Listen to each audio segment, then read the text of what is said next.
Guys, good to see you. It's a tough meeting this morning. The somber frustration still there. It was difficult. I thought the practice though was the complete opposite of that. A lot of energy, positive, and so you leave kind of feeling upbeat. I know a lot of guys after the end of practice felt that way. And so it's a big game for us. We have to correct our ills. It's been 2 weeks of losing to the same thing that's kind of been the thing all season long. And so we've got to get it fixed, whether it's the turnovers, stopping the run, self-inflicted wounds. And our focus has been on that, and we hit that today. We're going to continue to hit it, try to build some wins throughout this week. So that we can get a win on Saturday. Take any questions you guys got. Dave, you mentioned the frustration. I've heard from some Baylor fans who are pretty frustrated and going, why should we come out? One person told me they're not fun to watch. What would just your message be to the fans? We've got a bunch of really, really good people in the program that are doing everything they can to get wins, to make it an entertaining product for the fans. And it just means so much when there's fans there and there's a home field environment. And, I just look at the guys that are on our team right now that have been through so much and are just such quality people. Really good football players, but more than that, just quality people. And they're the type of people where maybe if some of the people we're talking about knew them better, would be all for them and would be supporting them no matter what. And I just think for them to have it to where their work is being rewarded with people that got their back in a critical game would be cool. But I understand what you're saying. I can definitely see that. Coach Mason Miller no longer with the team. Why and who do you expect to fill in that position, and how does the offensive line, where do they go from here? Yeah, it's a personal matter with Mason, and so my heart and my all of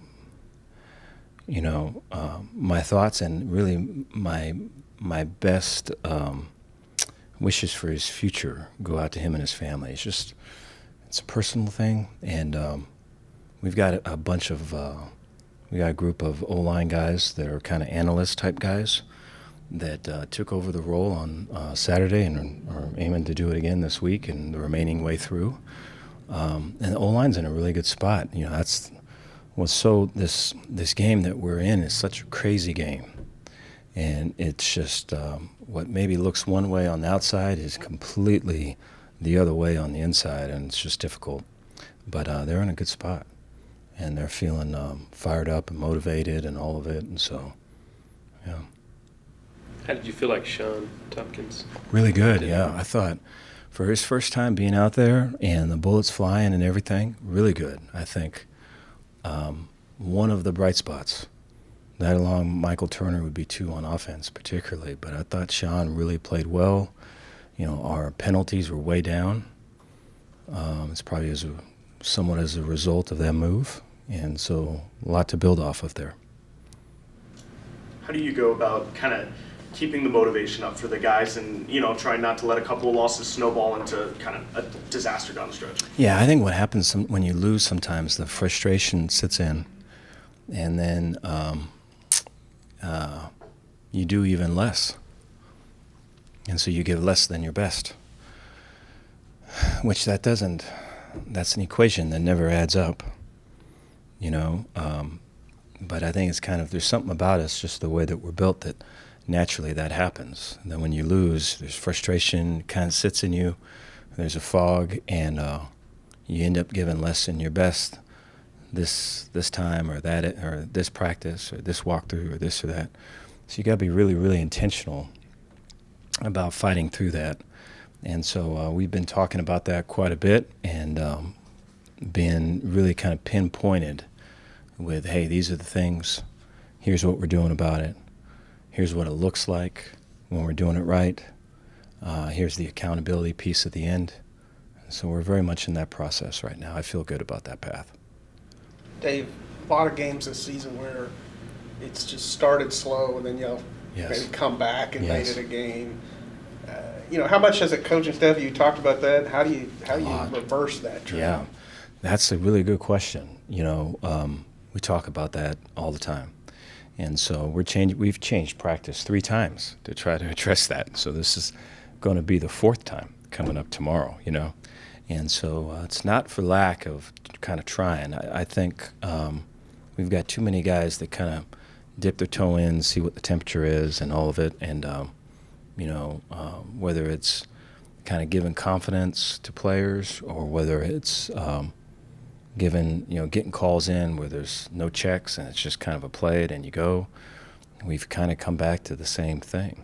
And, it's so obvious when the lights turned on and here we are, whatever time is left in the game.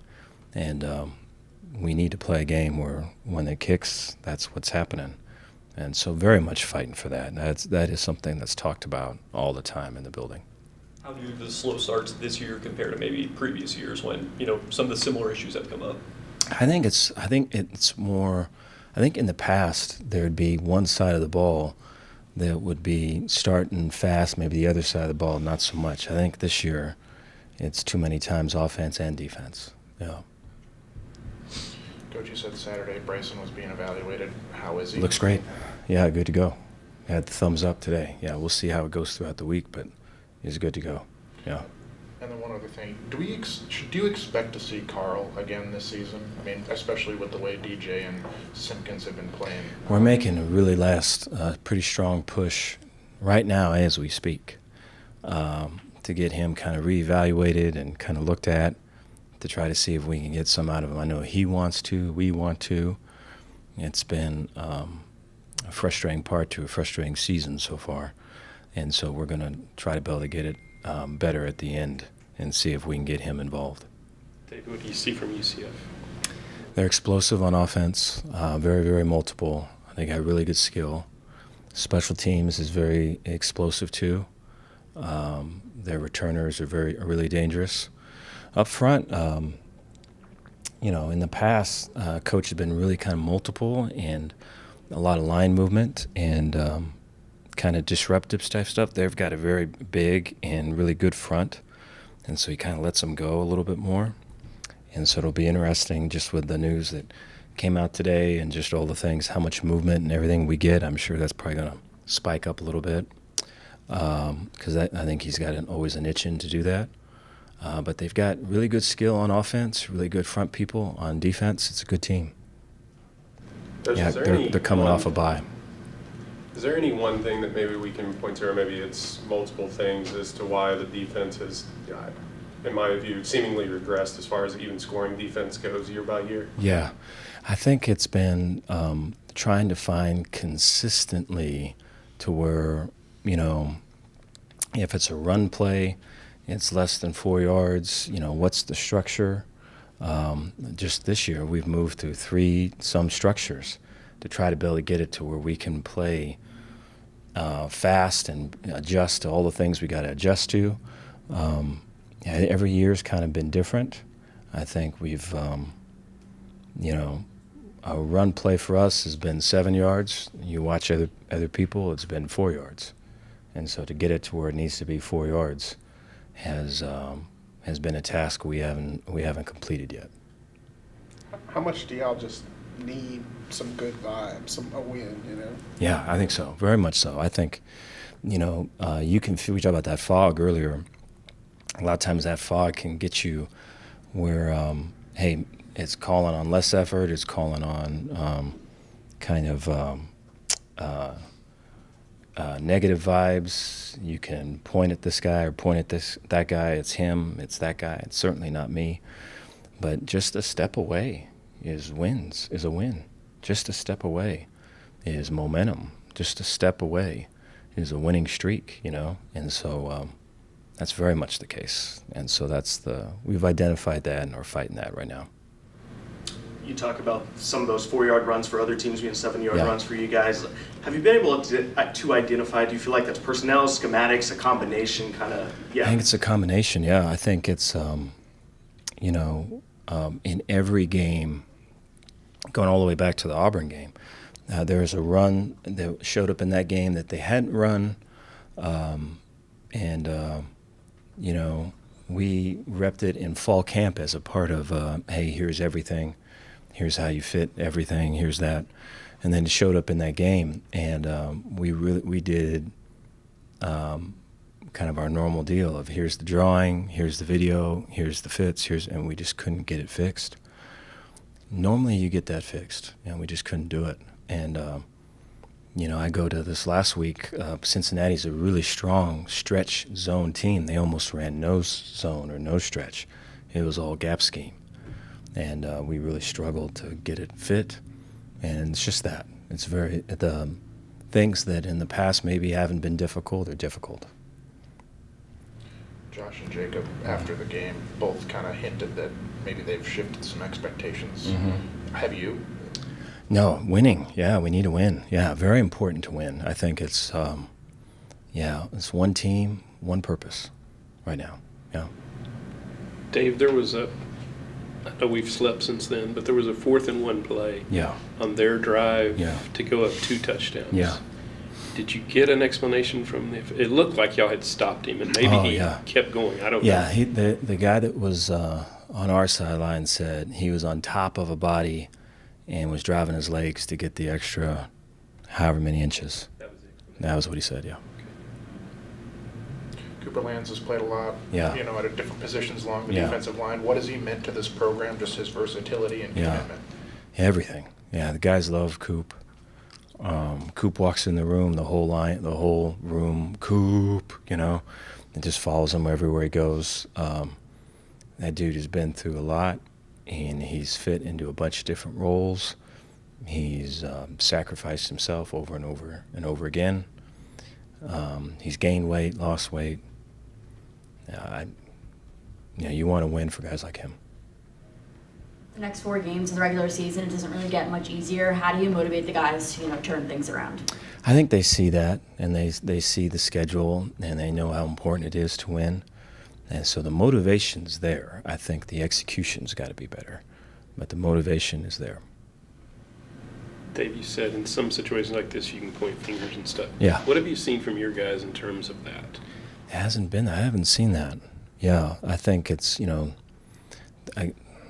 the core group of guys that we got just aren't going to allow that. That's just not the culture that we got. And so whether it's Omar or it's Sawyer or it's Josh Cameron or it's KT or it's Jackie or it's any of those guys, they've been through the mud and the yuck a little bit, and they know you can easily get out of it, and it's going to take everybody. And so it's a pretty close-knit locker room in there. There's no room for that. And is it hard to block out the outside noise? We talk about that all the time too. Yeah, it's I think it's a part of the game, and I think you have to be so intentional on your own process and kind of what you got and where you're falling short, and talking about a coach or a player, and what you're going to do about it today and how you're going to improve right now, that there's no time for any of that. And that's just difficult because I think, everyone's got their phone right on, in their pant leg, and so you just kind of have to keep reminding and really keep harping on the process. With UCF coming off that bye week before, big win over West Virginia, Mm-hmm. just in what you've seen, do you feel like maybe they could be coming in here playing their best ball of the season? I think so. I think they're kind of a scheme-driven team, and so there's a whole bunch of lines going a whole bunch of different ways when you watch them, on offense particularly, and so I think they're very much identifying people and weaknesses and attacking that. I think it's more that than, hey, this is kind of what we do. I think that is in there, but not as much as some of the other teams we played. It's very much stuff that's being cooked up just for a certain team. Jacob said all we got is the guys in the locker room. Yeah.